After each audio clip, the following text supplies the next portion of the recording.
I stand before you to humbly petition for your support for the Philippines in the elections on the 3rd of June, 2026.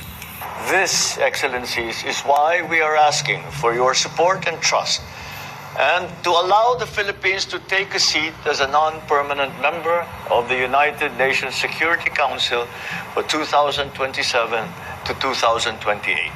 Why effect ang panawagan ni PBBM sa UN General Assembly? Nananawagan pa siya sa mga leader ng bansa na iboto ang Pilipinas. Ito yung 5 new member ng UN Security Council.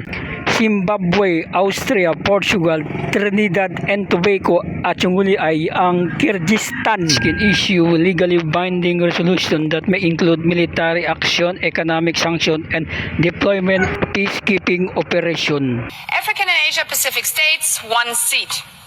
Number of ballot papers, 191. Number of invalid ballots, 0. Number of valid ballots, 191. Abstentions, 0. Number of members present and voting, 191.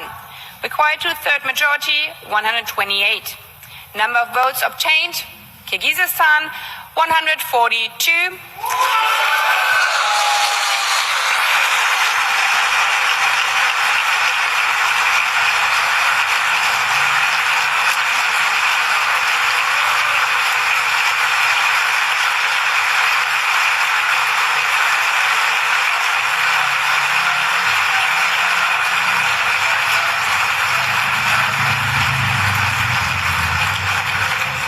Philippines, 49.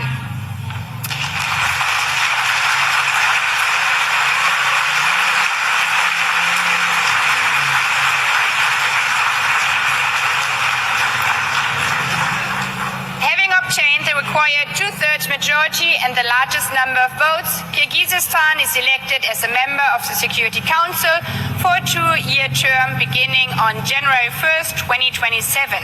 The UN Security Council, given that no less than the President campaigned for this? Yes, lahat ng political noise, lahat ng political tensions, nakaka-apekto ito. At ito ang nakikita ng buong bayan at buong mundo sa impression dito sa Pilipinas. So, nagiging negatibo dahil sa mga ingay na ito, na karamihan naman ay mga obstructionist katulad ng pag-describe ng Pangulo sa huling kapihan with the